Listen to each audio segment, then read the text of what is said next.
Today is February 7th, and we got a new guest on Between the Bases. His name is Eli Hochberg. Between the Bases starts right now.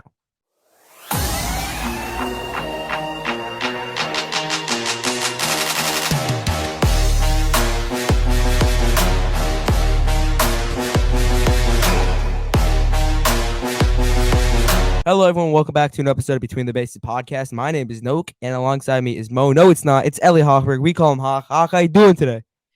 I'm good. How are you? How are you, Noah? So, if you guys don't know Hochberg, go follow him on Twitter at Eli_Hochberg2. Humongous Mets fan. And obviously, I'm going to start off with the question that all Mets fans are asking. What would you grade the Mets offseason so far?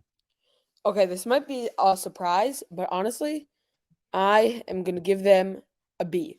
It might seem a little underwhelming from an outsider's perspective, but you also have to look at what the Mets are doing. The Mets have a lot of prospects, which maybe we'll get into later. But the Mets have a lot of top prospects, and we know right now the Mets are way over the luxury tax. For them to spend money and handicap their future, and make sure, and we know that Pete Alonso is a free agent after this year, and handicap their ability to re-sign Pete Alonso, that would be incredibly dumb. So what the Mets did is they filled their most immediate needs, and I think they did it well. They needed a bunch of starters, and I think they filled the rotation pretty well with a bunch of high upside guys.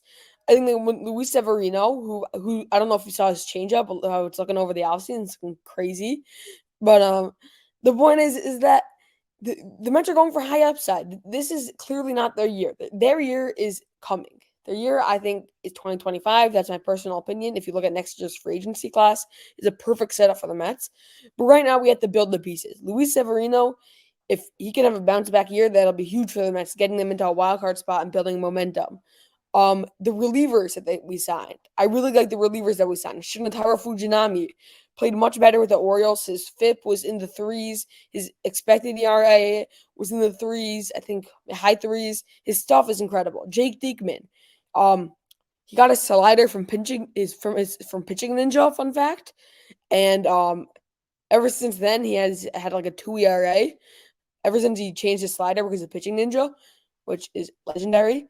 Um, so again, another great signing. Again, we didn't go out and sign the Robert Stevenson for 3 years, 30 million, because that was going to handicap our future. Rather, we went on riskier 1 year contracts because this is clearly not the Mets year. But the point is, if we could build pieces for the future, the Shamanaya signing, I liked it. He showed potential last year as a reliever with the Giants, and his slider again nasty. And and I know you might not have the best feelings about Harrison Bader, but as a third outfielder, with giving Brandon Nimmo games in his legs a rest, giving him left field, allowing Starling Marte, his old legs, to get sometimes the DH job, um, it's really valuable. And that's just the free agent signings. And again, nothing flashy from David Stearns as his first in his first season, in his first offseason as uh, uh, uh, head of baseball of operations, but a lot of good under the radar signings. And another one that the Mets are interested in today that John Heyman reported is JD Martinez. Okay, so you mentioned how the Mets, the past years they've had the big names. This year they're not really going to the big names; they're focusing on 2025. Is there anyone that, as a Mets fan, that you know that probably like a Yankee fan doesn't know, an A's fan, a Giants fan? Is there anyone that might surprise us come, let's say August, July, but that he's a great guy and he can help you win games? Are you looking for a major leaguer here or a minor It could be leaguer? it could be a prospect, a major leaguer, someone who just signed. So one of my, I'll give you two. One of them is I'll give you a major leaguer and a minor leaguer. I'll give you as my major leaguer. I'll give you Tyrone Taylor. Tyrone Taylor was the Brewers' fourth outfielder last year. The Mets traded for him and Adrian Hauser for nothing this offseason. A sneaky trade. The I, Brewers I ha- wanted to. Fun fact: I have a signed Topps card by Tyrone Taylor, and I remember he once hit a grand slam on like the YouTube TV game when they used to have YouTube TV games in the middle of the day. I Those are remember hype. that. I might need to get my hands on that card, but I think he's going to have a very sneaky year because, firstly, he plays incredible defense. And I think this is his fourth year in the MLB. I know errors. I'm more of an advanced statistician. Errors are not the most reliable stat, but his has not been an error in his career. This is his fourth season. He hits for power. I think last year he hit roughly 20 home runs, and he was the Brewers' fourth outfielder. The one is that he could provide pop to a Mets lineup. That's what they were lacking last year. This is what the Mets lineup has been lacking for years.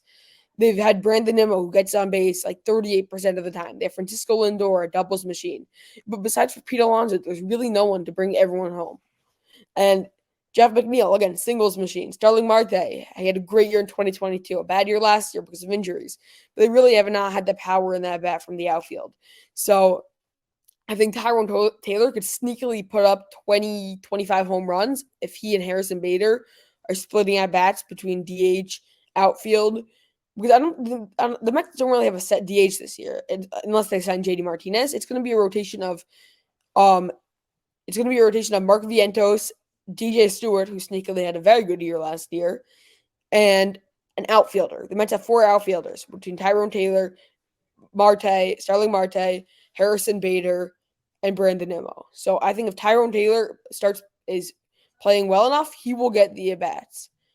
So again, I think he could be a sneaky player, playing really good defense. Another thing the Mets have been lacking for years, especially with Starling Marte's old legs in right field, could be a liability. So especially putting him at DH for a few days and letting Tyrone Taylor get in there could be especially clutch, making him a late inning replacement. And then my minor leaguer is going to be a guy who started cracking his first top 100 list. I think it was Baseball America he cracked this year, but most lists are not giving him the respect. Christian Scott. Christian Scott's in Double A. Really, I think it was a 5th-round pick a few years back, and really has developed his stuff in the minors. He has an incredible slider now. Tops out I think around 97, sits 95ish, and again, the Mets don't have a great rotation, so you can expect the Mets to be, and with the Mets' luck with injuries, you can expect the Mets to be calling up some of their higher, like some double A, triple A guys, some of the double A, triple A starters.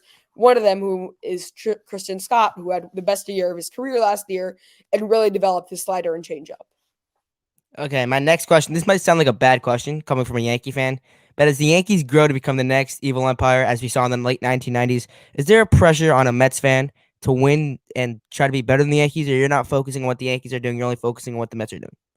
Okay, so I think for like the first year that Steve Cohen was owner, there was kind of like that moment, like in 2021, 2022, there was like that moment like the Mets could be better than the Yankees. But again, the Mets are just a different specimen than the Yankees. For the Mets, anything that can go wrong will go wrong. The point is that you have to have a different expectation as a Mets fan. I have seen the Mets make the playoffs 3 times in my life, and only once since I've like reached an age where like I was old enough to stay up late enough for like the playoff games. Which is So, crazy because I've seen the Yankees miss the playoffs twice. So you've seen the Mets make the playoffs more than I've seen the Yankees miss the playoffs. um, around the same amount of times, I've seen the Mets in 2015 where I was like 6, 2016 where it was like a 1 game wild card against the Giants. I will forever hold that game against Jerry Familia for blowing that game and lastly, 2022 and our disappointing blow it at the end. That might have been the saddest moment as a Mets fan. Joe Um, Musgrove here. Joe Musgrove here. yeah, that was certainly an experience. So that was again, so just disappointment after disappointment for me. So I'm not trying to compete with the Yankees. The Yankees, in my opinion, I don't personally hate the Yankees as much as a regular Mets fan. I'm not really into this whole Yankees hatred thing. Really, the only reason I hate the Yankees is because the Yankees hate me because they want to one up me. And that therefore I developed a hatred for the Yankees. I don't just hate the Yankees because the Yankees are our older brother. Because it's annoying, but guess what? It's gonna happen. I accepted the truth. The Yankees are gonna be better than us like every single year. And guess what? If for that 1 year the Mets are better than the Yankees, I can celebrate that. So you might call me pessimistic. I'd call myself a realistic optimist. That the Mets can have the potential to be the Yankees, but I just know that as a Mets fan, anything will go wrong. So I don't think there's a pressure. You guys got one, so I don't think there's a pressure for us to get Blake Snell. Because look what we got in the past 2 offseasons. We somehow managed to mess up having Justin Verlander in a rotation with Max Scherzer. We also managed to mess up having Max Scherzer and Jacob deGrom together. So like, and also last year we had Kodai Senga, who was one of the finalists for Cy Young, as our number 3, and we still somehow did not make the playoffs. So, interpret it as you will, but I don't feel that pressure because I firstly trust our front office. I say, like, take it slow. Remember, the Yankees have had a smart organization for 30 years now, ever since like I the wouldn't 90s. call a smart. I wouldn't call Cashman smart, but yeah, Oh, relatively smart. Have you guys have at least developed some decent prospects? The only prospect I've been excited about in my life was Ahmed Rosario, the number one prospect in 2017. He turned out to be a complete bust. So I'm tempering my expectations for Francisco Alvarez as much as I love him. But the point is that you guys have had a competent organization with decent player development for nearly 30 years now, and that would, along with your money, is what allowed you to get 30 years of barely missing the playoffs, and of course, along with a century worth of barely missing the playoffs. But for us, it's going to take some time to rebuild the organization. We had the Wilpons at the helm for years, who had no clue what they were doing, and like Brody Van Wagenen tanked their organization.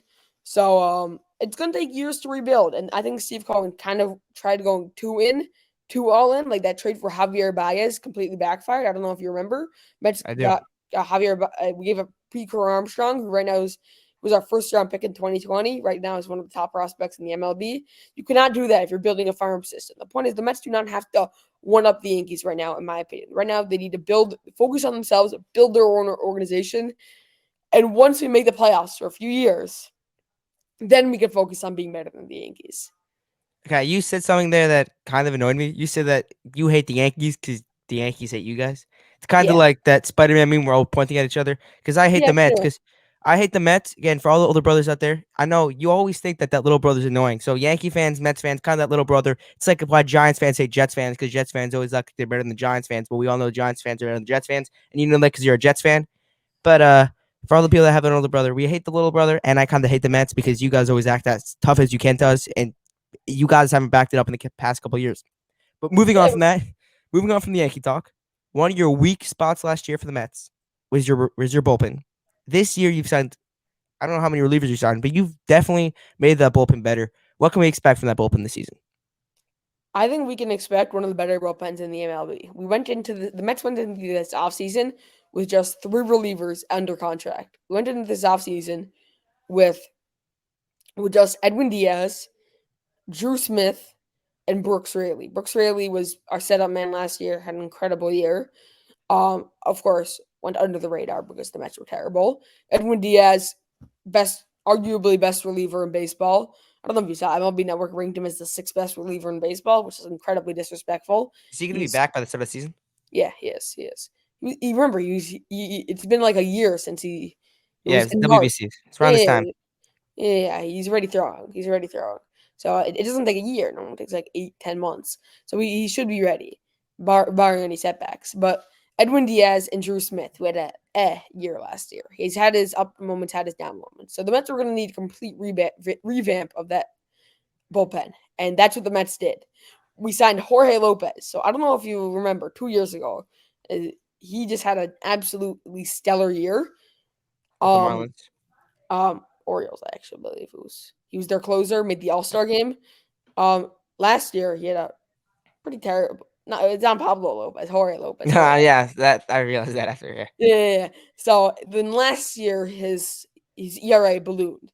The point is the Mets are hoping is they're hoping they can tap into his potential, and it's going to be a common theme among the three guys, the few big relievers the Mets signed. So again, they did not sign him for much, and they signed him for 1 year, I think 2 million. And for a guy who had a 2.7 ERA in 2022, that is well worth it. And he has one of, I believe, like he throws hard. He has a crazy slider. It's, I think it's a high risk, high reward move. It's a low risk, high reward move. Sorry, I misspoke there because it's only a $2 million contract, and I think he is a back end of the rotation guy that could take a lot of pressure. Back end of the bullpen guy that could take a lot of pressure off him. That was our first signing. Then we signed a very sneaky guy from the Braves last year. I only know him because I'm a Mets fan. So Michael Tonkin, he was their long man last year, and he sneakily ate a lot of innings for the Braves, which really helped him out, especially in like a lot of the foot felt like more of the football games they were in, like the 13 to 12 games, where he would eat innings. Like I don't know if you remember Mike Soroka last year was terrible. He would come and eat 3, 4 innings. Uh one run ball, and the Mets signed him for 2 million, I think roughly. Also, he also pitched against the Mets because the Braves blew out the Mets every time. Um, but that again, another sneaky signing. I think it was 1 year, 2 million roughly. And for a long man who's going to eat innings again, because we go through the Mets rotation, it's very spotty. A bunch of guys who are nearly the whole Mets rotation is a question mark. All of them have very high potential, but all of them have massive question marks. So to have a reliable longman like that is incredibly valuable, especially for so cheap. Then we'll get into the three we signed this week. The ones we signed this week were because the Mets bullpen was looking a little weak. We were gonna have Phil Bickford and Sean Reed Foley fighting for the final spots in the bullpen, which is weak, if I say so myself. So we signed Adam Ottavino to a 1 year, $4.5 million You contract. kind of re-signed him, right? Yeah, he denied he had a 1 year, $6.7 million option. He denied it, thinking he would get more in free agency because honestly, he had a year last year. He was the Mets closer after at the end of the year. Rarely was it Robertson was it for most of the year, but after he got traded, he became the closer. He had like a 4 ERA, which is but he's really better than that. We all know what his slider is, that sidearm motion, disgusting. He was a Yankee for a year, right? I think it's two, maybe. Yeah, maybe two, right?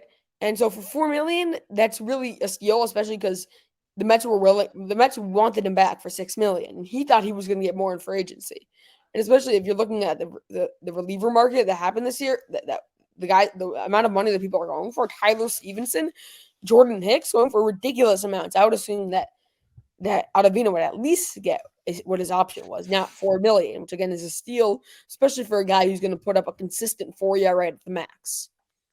Then we have Shinichiro Fujinami, who might have the most disgusting stuff in this bullpen. I think you're going to see a common theme among the Mets relievers, high potential guys. Really, among the Mets offseason signings, high potential guys. Because again, this is not the Mets yet. The Mets know that they're just trying to find pieces for future years. So Shinichiro Fujinami has disgusting stuff. Last year, I think signed from Japan to the A's, which is just a dead zone. Never go to the A's. I think he learned that lesson. But if you really look at his stuff, he started as a starter for the A's and had like an 8 ERA. Then for the rest of his tenure with the A's, he had a 6 ERA, which again seems terrible.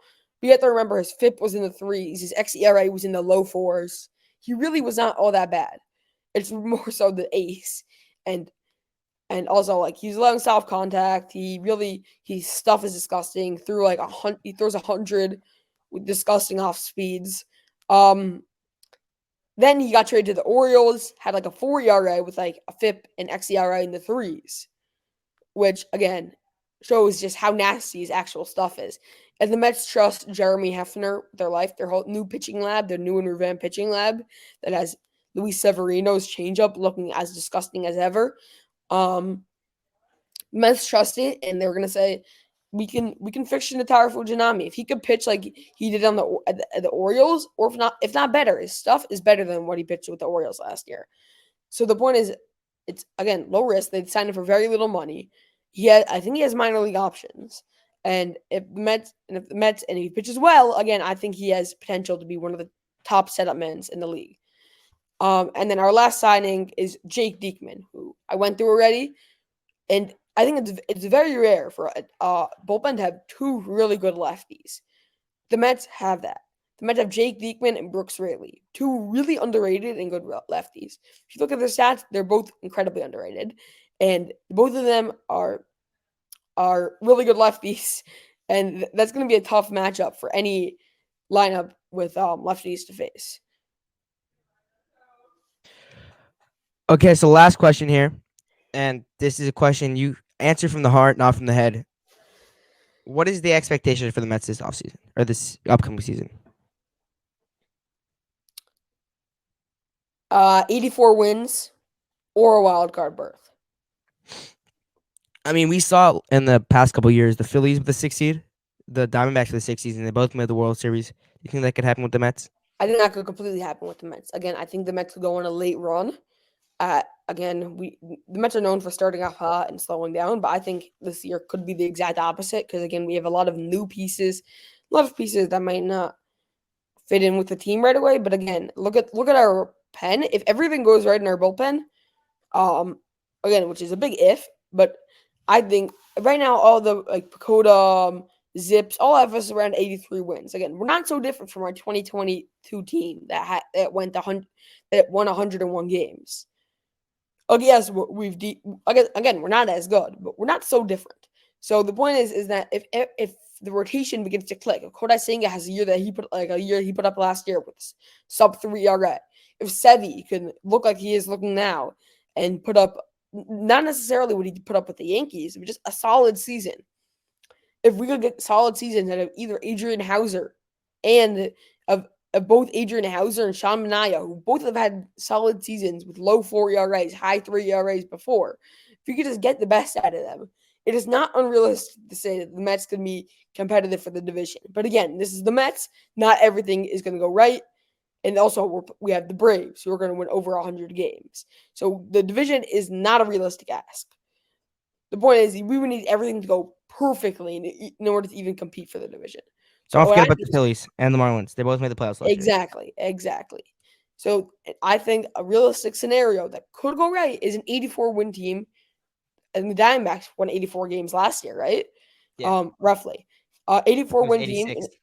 whatever, 84 win team or wild card. I'm fine if we win 85 games and finish one game out of the wild card. I'll be fine. Again, I'll be disappointed, but at least, but like again, that means a team went up to us. It just a team played better than us. What are we gonna do about that? It's not that we cost ourselves a playoff berth because we really are not good enough for that playoff berth. Um, that's my expectation because we have a lot of risky pieces that could or could not work out. It's gonna be a really interesting season to see what happens with this Mets. Gonna be some fun storylines.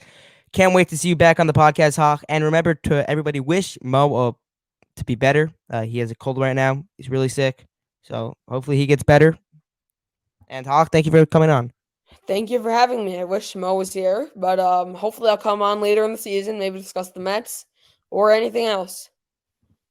Remember to like and subscribe, and we'll see Hawk later, and we'll see you guys all later for some. We got some great content coming up in the next couple of weeks. I think we got some guests you've seen before coming back on. You had some guests you haven't seen before, and maybe we'll see Hawk again. So see you guys later.